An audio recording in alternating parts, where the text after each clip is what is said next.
got some things to do now. Scooby-Doo, where are you? We need some help from you now. And action!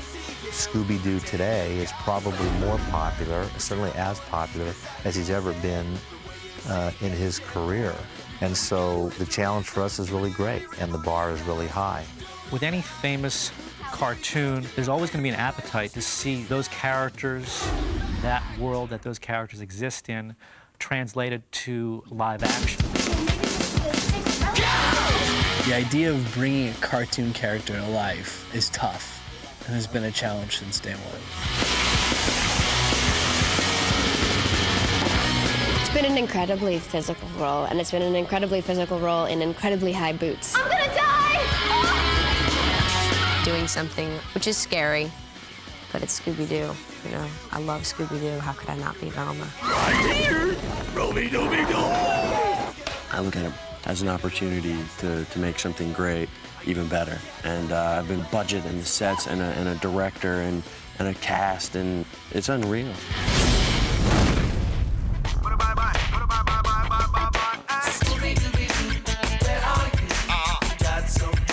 I play Daphne, who is part of the Scooby Gang. She's sort of the stereotypical pretty girl. In the beginning, she's the one that no one takes seriously. You'll activate the conveyor belt, spilling the vat of oil. I'm Fred Jones, if you didn't guess already. He's the self-proclaimed leader of Mystery Inc., so he thinks. When the Luna goes, I play Velma Dinkley. She has very bad eyesight, and she loves to solve mysteries. I know I'm just the dude that carries the I play Norval Rogers, a.k.a. Shaggy. Shaggy does not like anything that might kill him, eat him, or maim him for life. Shaggy's a big chicken. Both him and Scooby have that in common. Not big fans of the ghosts. Every time you turn around. I play Scooby-Doo. I don't like monsters, but I love Shaggy. Well, we open up in right in the smack in the middle of a classic Scooby-Doo set piece where they're in the midst of trapping a ghost. And Shaggy, and Scooby, and they do exactly what you hope and expect them to be, and it plays much like an episode. We tried to do that so that we would put you right in the world of Scooby-Doo, if you're a Scooby-Doo fan, that you're kind of comfortable with. And then we try to turn the convention on its ear. They're presented with a certain mystery that they've never really been presented with before. And the stakes are a bit bigger, and so they all kind of have to step up and be the people that they were kind of born to be. And action! It's very thrilling. Yeah, I'm incredibly lucky to be involved in this project. Very excited about it. Scary, yeah, there's times on any movie when you're scared, believe me. Scary, scary, scary, look all over the room, oh my gosh, and exit sausages! This is a fun way to live. Raja has an amazing energy. I think he really knows how to deal with people well. I think that the set is such a positive place. You really relate to the good guys in Raja Gosnell movies, and you know, because we have these characters and because we're trying to show that they're human and so therefore they have flaws as well as really good qualities and heroic qualities, it's really important that you have a director who can bring the best out of these characters and make you really relate to them and care about them. Raja's really good at that. Print that. And cut, thank you. Scooby-Doo. I think everybody in their own way is a Scooby-Doo fan. I may not have seen every episode as a child, but it's something I think that everybody related to. It was one of the first cartoons that sort of crossed all the lines. It is brilliant American literature, and I don't care what anybody, it is. It should be taught in schools. These characters are cowards. They're scared. You don't want them on your team ever because you would definitely be killed and lose. However, for some reason, we pull for them the whole time. Well, Scooby-Doo, Silverman, who was the head of at CBS at the time, said he wanted a horror show or a scary show if possible. 4 teenagers, 2 boys, 2 girls. And into the picture came this big, lovable mutt. And the biggest dog I could think of was a Big Dane, or a Great Dane, rather. And I just picked about 3 or 4 things that seemed especially important. I just went the opposite way. And that developed, it was easy enough to develop a comedic drawing of a dog. And the minute the dog got on the show, it became a hit. If you can explain that, I'd be very happy to hear what you think about that. It was very important to me that Scooby looked and acted like a real dog because he has to inhabit this real world. In terms of creating his look, it was challenging to have something you'd look at and immediately know there's Scooby-Doo, without while keeping that still a real dog, because Scooby has very distinct characteristics. Ray! That's Ray! We have to bring Scooby to life. It's not like it's a matter of just putting a dog on the screen with fur and eyes and ears. It's the way they move, and it's the way he looks at other actors. That's the hard thing, and that is a mammoth challenge that, frankly, we're all scared to death about. Scooby's going to have any number of expressions, just like a human actor does. And in order to do that, you have to build him from the ground up correctly. You have to build the muscle structure in his face, in his eyes, in his ears, so you can animate the intent of the shot and put Scooby in that mood and in turn communicate that with the audience. I think that it's the one place where we have a lot of license with Scooby-Doo. We can take him much further than a real dog, and we can take him into a comedic range that's inimicably him. But that is one of the biggest challenges, is to make sure that he animates both looking believable, but also being as out there as Scooby-Doo is. Okay. I think the hardest thing about doing Scooby-Doo or something like Scooby-Doo is the expectations you know people will have on it because they love it so much. Daphne, are you okay? It's always a challenge when you play someone, specifically someone as iconic as that, someone that every single person, not just in America, but in worldwide, who have an idea of who this person is and how she's supposed to be. And it's tricky because you're walking a fine line, because the Daphne of the past is a two-dimensional cartoon character, and now you're taking her into a three-dimensional feature film. So you have to keep the traits and keep the attributes that everyone looks forward to and that they like in her, yet at the same time make her more well-rounded and make her more of a person. Okay, man. Welcome to Spooky Island, the frightfully popular spring break spot for college students. Well, this is Spooky Island. This is my island. Here we go. I play the role of Mondavarius, and Mondavarius is the owner of Spooky Island. Mystery Inc. Oh, it's marvelous to see you out back top. Oh, I'm so sorry. It's the second time this week. Oh. The essence of Mondavarius is that he's actually a very, very nice man, but very, very keen to please. But then suddenly he can quite easily be a little bit distant. I'm a suspect? Don't take it personally. It's mostly just because you creep me out. Oh, I see. Ah. He's a comic genius, which is pretty much unarguable. And to have him in the film is just, I think he's hysterical. Ah, fine. Okay. Thank you, Rowan. And the challenges clearly are interacting, reacting, speaking with something that physically isn't there. That would be delightful. It's difficult. Acting with Scooby is more difficult than I thought it would be. It's a lot of imagination, but it's also getting all the actors' imaginations in tune. We all have to see the same thing. We'll always say, you know, where do you see Scooby right now? And what face do you think he's making? Ow, hey! Acting to fresh air is tricky, there's no doubt. I mean, it's always nice, you know, any performance is a dialogue of some kind. It's either you and another actor, or it's you and an audience, or it's you and the camera. And action. It's a bit challenging for the actors, but they've stepped up really well. It certainly is. And that's because, why? It's just me in an empty chair. Watch it, we're not working any light source. Here we go. At least that's what I see. Scooby snack. I think it's all right if you were doing a scene like this in front of a camera and there's one fixed point that you can look off camera to focus on. But when you're moving around a chair and going up and down as well, it means the parallax sort of situation is extremely difficult because when you're looking down the chair, you're looking halfway up the chair, and as you come down, you have to look above the chair, and when you come around, you have to look sort of off. Do you see what I mean? What you're looking at changes with your position, obviously, and I personally find that very difficult, I have to say. Okay, beautiful. Cut it. Very nice. Where do you look next? There. Cool, that's from my mom. It's a little tricky, and it's taken some getting used to.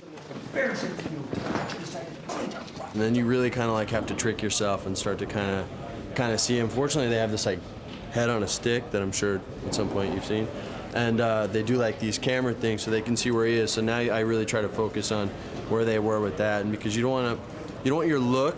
Like if I'm looking at you, it's right here, but if I'm looking past you, like my look's different. And if there's nothing there, it looks like you're looking at something really, really, really far away, and you don't want that to happen, so you kind of have to trick your brain to see this little head dancing around. And hopefully I'm doing it well. Roll camera. When actors get together, they have a certain chemistry. We had to create a chemistry with the other actors in Scooby, so they knew what he was about.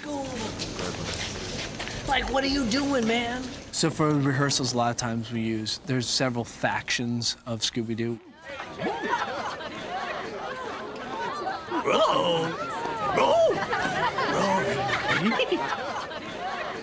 No one is stupid enough to believe that. Who's the ugly old brother? And action. Say hello to Grandma.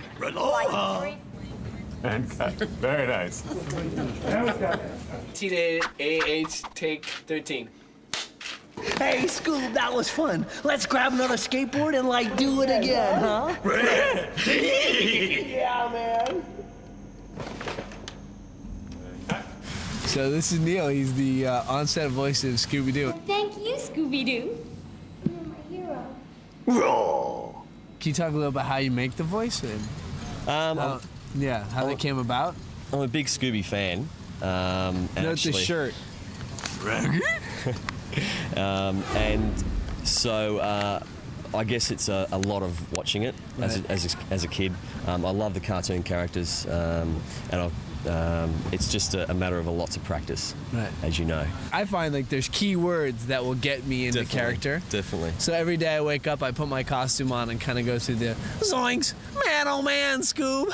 Dude, like, what are you doing? And that little was the hardest thing to figure out. I love you, Raggy. Rooby-dooby-doo. Zoinks. Man, are you good, dude? Raggy, Mary Jane is a rat in a mask. Mary Jane is a man in a mask. Dude, you, like, sound a little jealous. On our chase, Scooby seen something to tip him off about what Mary Jane may actually or actually may not be. And actually, they sort of come to fisticuffs. No, Scooby-Doo, your mom eats cat poop. It was a very, very difficult scene for Matthew because these two characters are circling one another and looking at each other, but there's actually no Scooby there, so Matthew had to play opposite, air. That was for sure the most challenging moment of the film. I'll bring it. You want some? You want And probably one of the hardest scenes I've ever done. So Scooby's up and then down and up and then down and up and then down. So there's a lot of little marks all over the set that you try to make eye contact with. It's difficult. It's not easy. It's definitely one of the challenges in this film. We were able to create the interaction with an actor who has a great imagination. You can see it when Matthew works on the set, especially in that fight scene. Our challenge is to make Scooby basically react around Matthew's acting as well. So we got to get him up on two legs. He has to fight like a boxer and still remain being a dog. So that's about as challenging as it gets. To me, that's the reason to make Scooby-Doo the movie, is not just to do exactly what they did in the cartoon, but to do something beyond that and explore the characters and let them have their character moments and sort of see who the real people are. You sort of get a behind-the-scenes glimpse of what the characters might be like and sort of all the things that are alluded to as you get older, and as a young adult, you realize them might have been hinted at in Scooby-Doo. Let's split up and look for more clues. Daphne, you and I. Typical. What? Oh, nothing. Fred's a difficult role to play. It is. In our version of Scooby-Doo, Fred is the butt of several jokes. To cause a dog to discontinue any action, you simply flick it on the nose. Observe. Scoob. Hmm? See? Oh! Everyone will feel they've been treated with respect and that the film's been done. But I think there's some stuff that they're not going to be ready for and a bit shocked, and we'll get some good laughs out of it. Yeah, it's gonna be a shock for most fans that Shaggy actually gets the girl. I court her by winning her stuffed, dismembered head on the crane machine to be simple and be Shaggy at the same time and be in love. I think that's my favorite scene. Get a close-up. Get a close-up A of man and his leading lady. And I don't know why it's so surprising. I mean, Shaggy was kind of good looking. Is this a Valentine's? No! To Shaggy? He's an icon. I mean, he's a pop icon. Every time you turn around, there are kids on the set, and you see them staring at you wide-eyed because you're Shaggy. You ask a random kid, I look like Tom Selleck. I look like, you know, Tom Cruise. I look like Shaggy. Come on, come here. Good, it's a quiet, sensitive moment. Quick, smile at the camera. The only thing you'll be eating is a deeply fish sandwich. Oh, well, I try and keep a light set as much as possible. I mean, they're all very funny people, so they respond in kind. And some of those words, toilet, you know, some of those, yeah.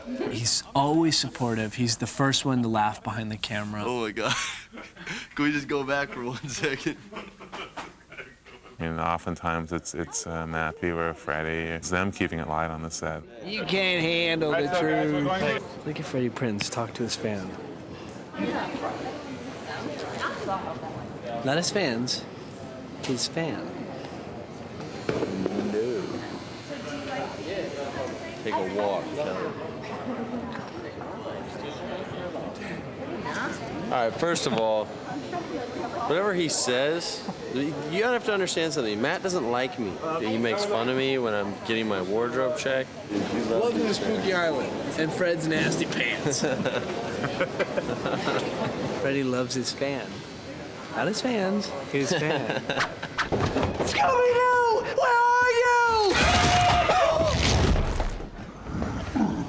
Well, I think for me the big breakthrough in finding out where I wanted to go with Scooby-Doo was making the choice to make the monsters real. And at that point, I thought back to the movie I loved the most as a kid, which was Abbott and Costello Meets Frankenstein. And the reason was because the movie was both very scary and very funny. You know, Fred's whole theory is it's always a man in a mask, because if you watch Scooby-Doo, it's always a man in a mask. Oh, man, Smithers! This one looks a little different. Scary. The challenge in the scenes with monsters was to get the actors to believe that they're actually being picked up by a 12-foot monster. So the way we did that, we had to physically pick them up, and we had to show them references of what they were looking at, give them eye lines, and basically put them in the scene, and they had to act as if this huge monster was picking them up. It's definitely an intimidating day when you're in the CGI world and there's nothing anywhere to react to.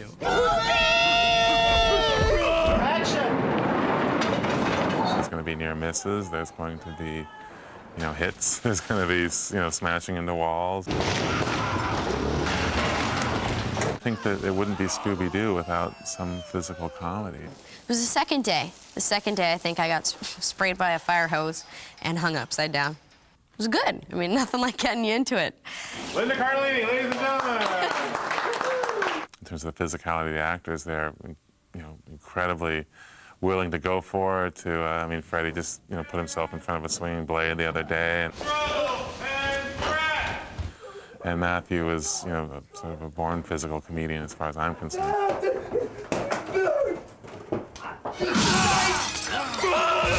Is Fred in a bad mood? He's not in a bad mood, Scoop. One of the main things that Raja focused on doing was translating what was great about the cartoon into a film and what could have been even better about the cartoon but just wasn't allowed to be in it because it was a cartoon, to also translate that as well.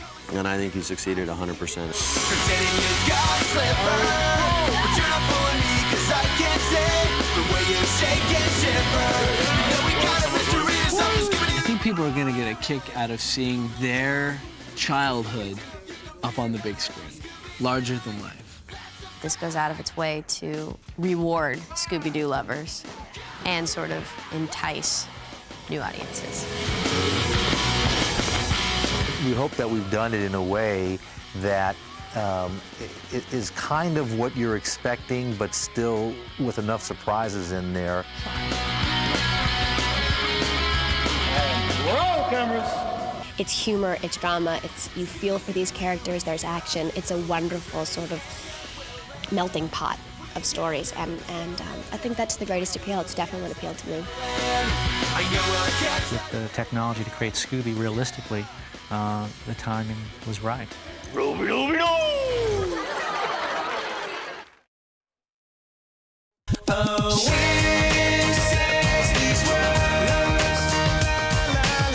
We all received the same letter from Emil Mondavarius, the spooky owner of Spooky Island. Ladies and gentlemen, this is now further warning call for those customers. Fairly impressive yourself.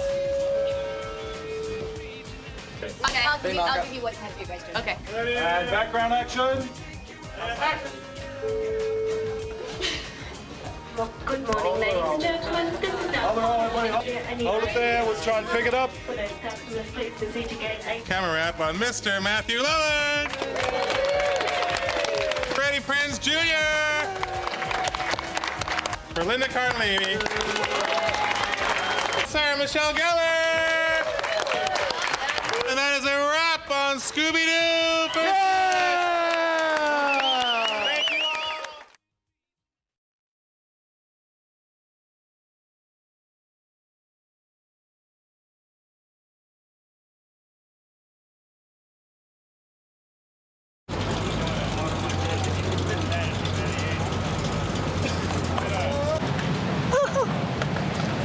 This, as you see, a mystery machine.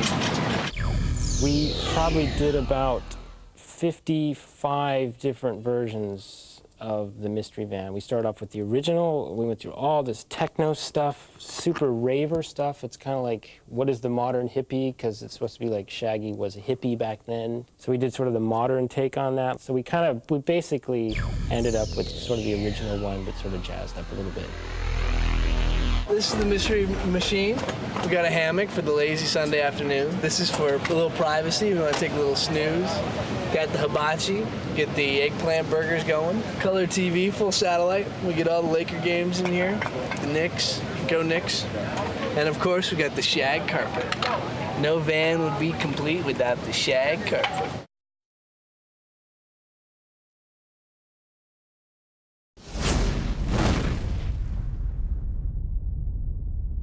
Well, the opening montage, everyone's seen it. Starts with the bats, you know, Scooby-Doo appears, you know, and they go through this montage of all these guys walking and all these weird things walking around.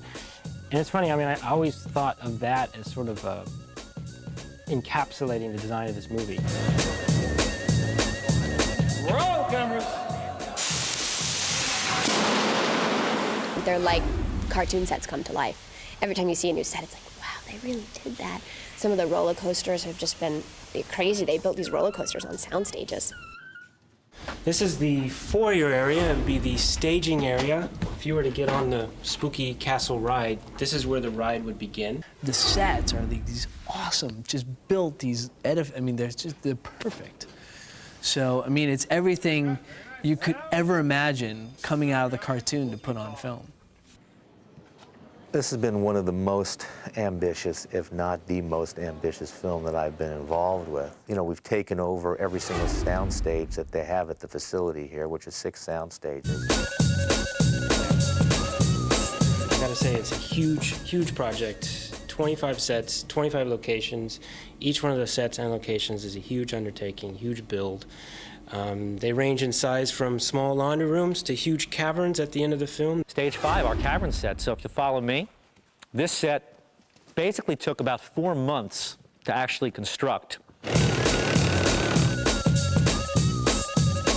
And what you see right now is the final product. Welcome to the Damon Riders. Here's a monster. We come on in here. And this is where Daphne finds the Damon Riders. Sort of like an operating theater, like the old operating theaters. There's 2 levels. If we come out here, we have the huge lobby area of this spooky inn. When the kids would walk into a room, say a castle or something like that, it would always be this huge room, and then they'd go in for the close-ups. It kind of gave it sort of a cartoony kind of feel. So it's kind of what we were doing here. We're just making a huge room where little people walk in, just to give it sort of a cartoony kind of cool feel. Just little tiny details, which I think are pretty amazing.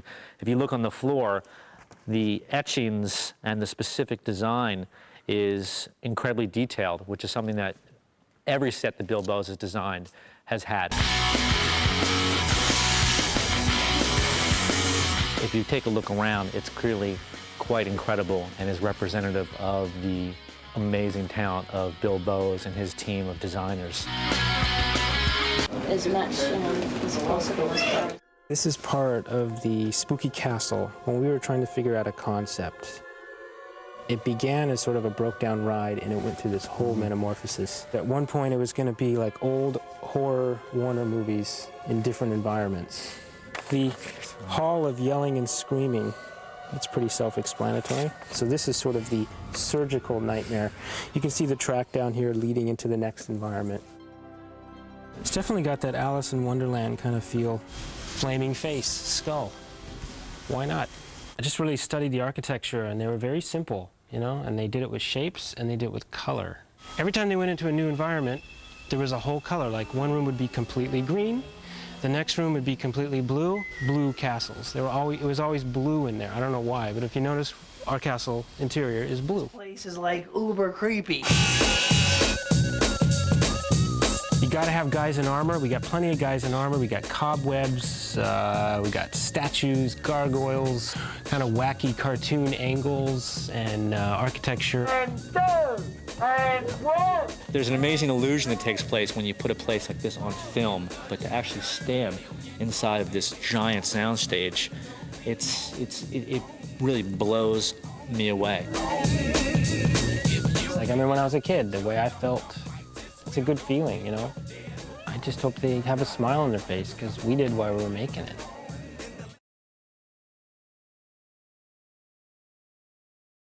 It's just her in the sky on this mountaintop, and she's got a job to do to save Mystery Inc. And so we've created a set and we've choreographed a sequence where it's basically Sarah doing martial arts against this guy doing wrestling, and it's exciting, it's eye-popping, but it's also has a sense of humor at the same time. Matrix is a benchmark for this kind of sort of contemporary combination of contemporary fight work, and they've asked us to do the same, except better.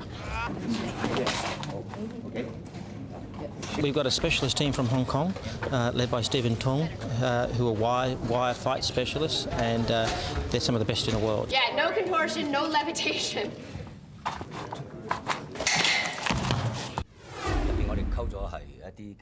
The style we have gone for combines fist and kick fighting with quite difficult wire work. We have based it on martial arts and tried to make it as agile as possible for Sarah to move around.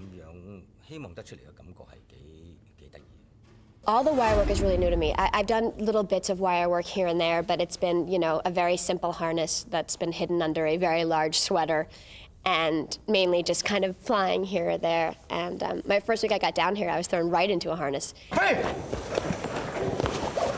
You learn to really rely on signals and hand signals and these things, and it makes you realize that there is sort of this general language of filmmaking that everybody understands. 2,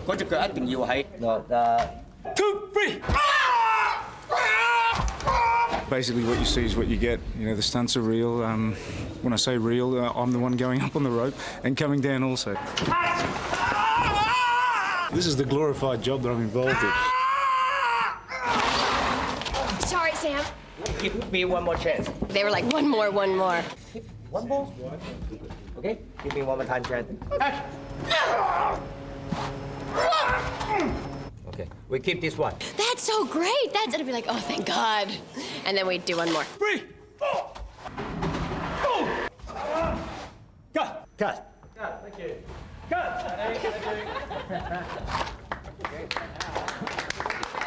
Okay, I think we're done.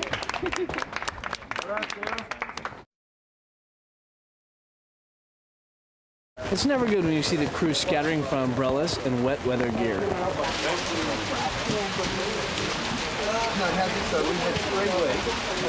Some of the challenges of the locations has frequently been the rain.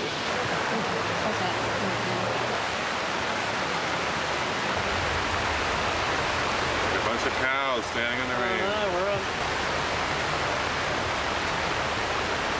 As you see behind us, the lovely spooky island, tropical and hot, has just turned rainy and cold.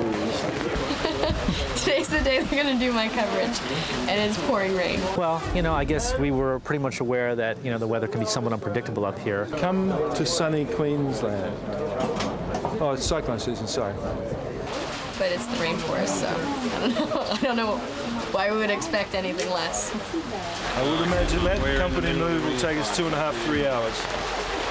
We know it's the rainy season. We knew when we started, so we're hoping that as we go along, it'll get better and better. I'm very confident.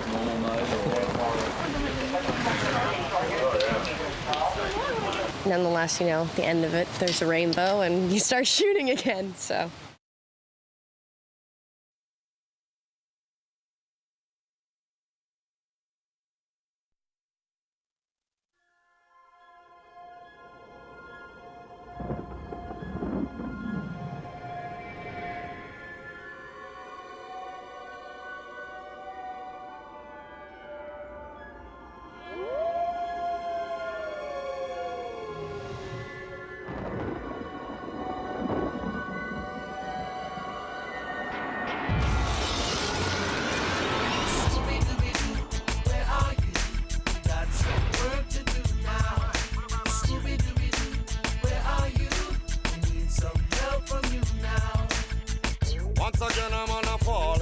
Again, I find my back is up against the wall. Will somebody help me? Please hear my call. Or get a message to my dog and he'll be on the ball. Cause everybody need a friend that they can depend on. Someone who could help them out of a situation. Only a friend alone can understand my pain. If only I could get a message to my great pain. And I know that even if it means it had to fly like a bird, I know he'll be here for me now, and that's my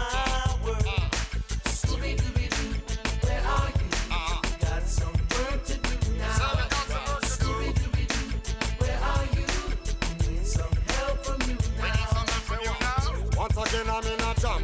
Once again, I never seem to ever have a plan. You hear me? I'm in trouble, man. Can you lend a hand? Right now, I am reaching out to Scooby and the gang. Sure feels good to find a friend that you can lean on. Friend who would believe you if you say you saw a dream, man. And even though sometimes I'm a little out of whack, I never worry much. I know my dog has got my back, and I know that. Scooby-Doo, where are you? Got some work to do now.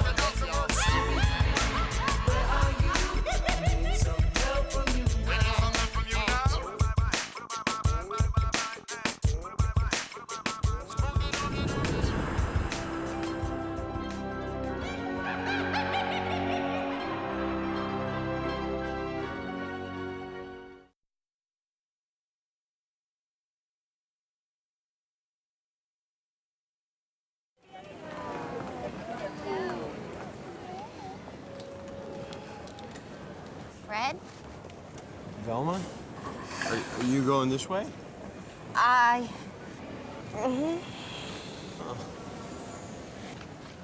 have you, Been? Yes. Great, great. I'm on the lecture circuit with my new book, Fred on Fred, The Many Faces of Me. And in Chapter 7, I detail how the Black Knight ghost was no supernatural phenomenon, but a cowardly, yet ingenious man in a mask. I induced this from a nearly imperceptible detail that a man of a lesser skill would have passed over as irrelevant. A zipper in the back of the head. Now, later, for $5, you can come up and touch it. Any questions? Yes? Yeah. Why do you suck? Oh, Yeah. who dyes your hair? Oh, look to her. Jinkies, that's impressive. And yourself? I've been working at NASA, developing hydro-powered missile defense systems. But more importantly, I'm on a journey of self-discovery. Velma, when did you first experience these feelings of low self-esteem? Well, for a long time, I was part of a group where I didn't get the attention I deserved. Which group was it? Mystery Inc. Wow, Fred Jones. And that giant dog. Oh, and remember Daphne? She was so hot. I don't remember a Thelma. NASA, huh? Charter service to Spooky Island will begin boarding momentarily. What do you mean it's too many carry-on bags? That? Oh no. I'm not talking to you guys.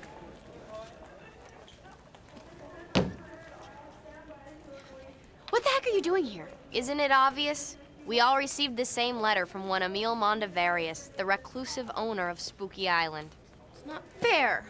I was gonna solve a mystery all by myself for the first time ever. How are you gonna save yourself when you get caught? I'm not like that anymore. I've transformed my body into a dangerous weapon. It's true. Ah! My opponent is my insecurity.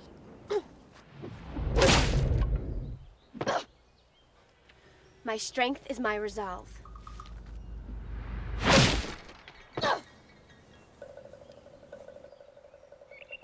Excellent, Daphne. Now, summon your chi. You are no longer helpless. Your body is a dangerous weapon.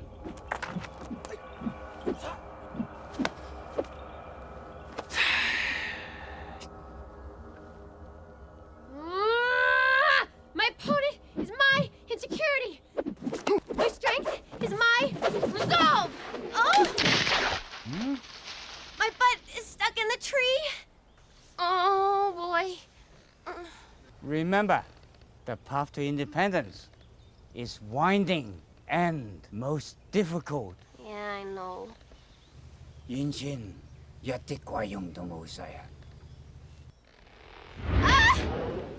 So just, you know, watch it.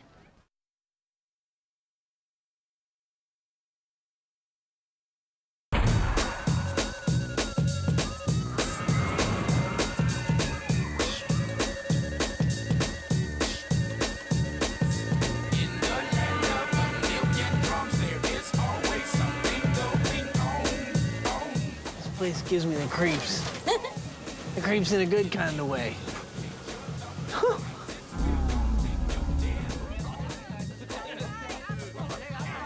Ha ha ha ha! Welcome to Spooky Island.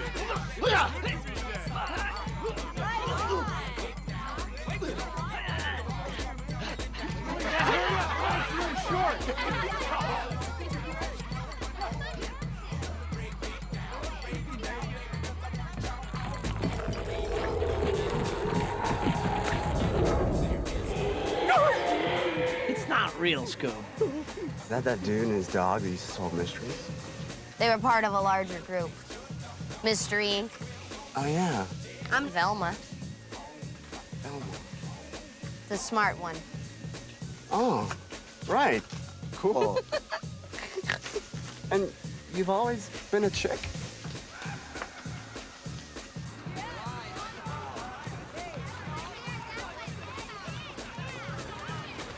Score. Hear the history of Spooky Island in 10 minutes at the Ring of Fire.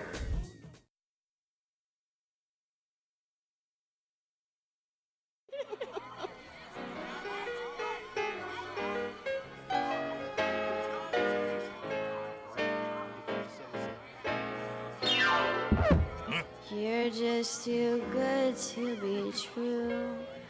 Can't take my eyes off of you. You be like heaven to touch. Oh God, I wanna hold you so much. At long last, love has arrived, and I thank God I'm alive. You're just too good to be true. Can't take my eyes off of you. Da-da, da-da, da-da, da-da, da-da, da-da. I love you, baby, and if it's quite alright, I need you, baby, to warm the lonely night. She does know that Bloody Skull's a non-alcoholic, doesn't she? Trust in me when I say,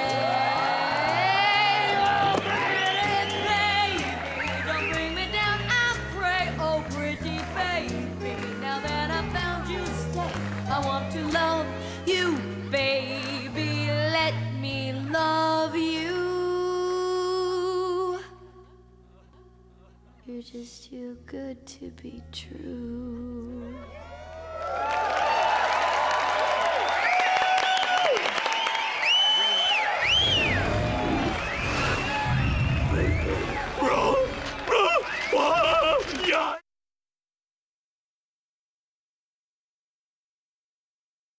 You know what I'm saying, G?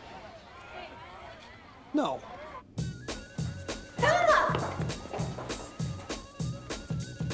You're wearing makeup.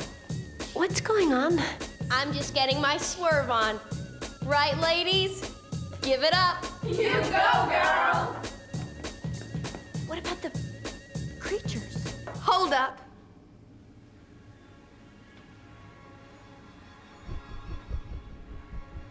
There is one thing I do remember those creatures doing.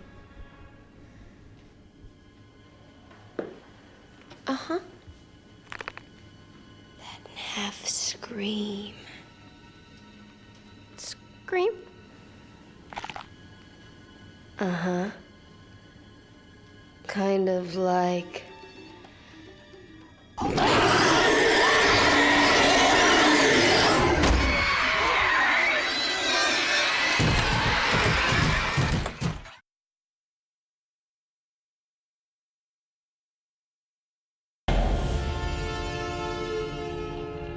You snuck up on me, you jerk.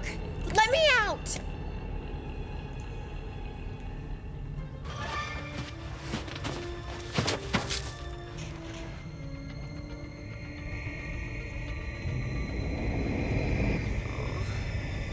This can't be good.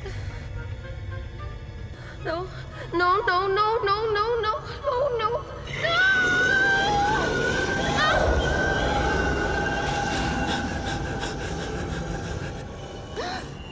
Hey, put back my spirit thingy. That is so uncool. And you're messing up my hair. You're a jerk. Capital J-E.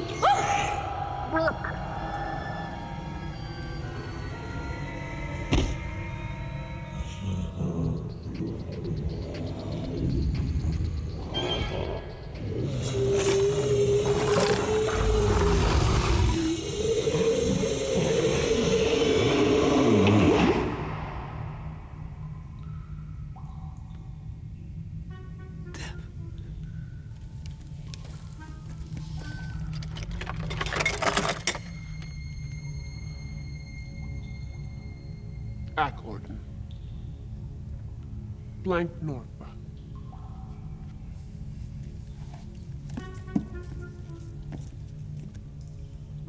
Scoob.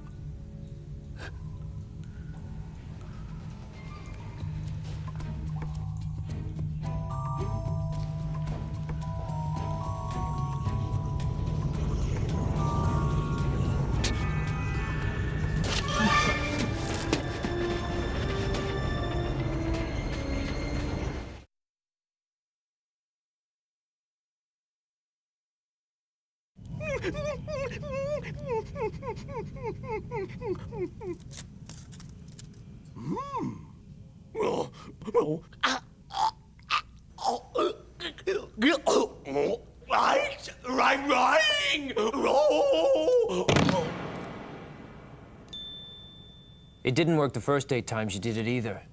I really am dead right. Then why are you talking? Rupert,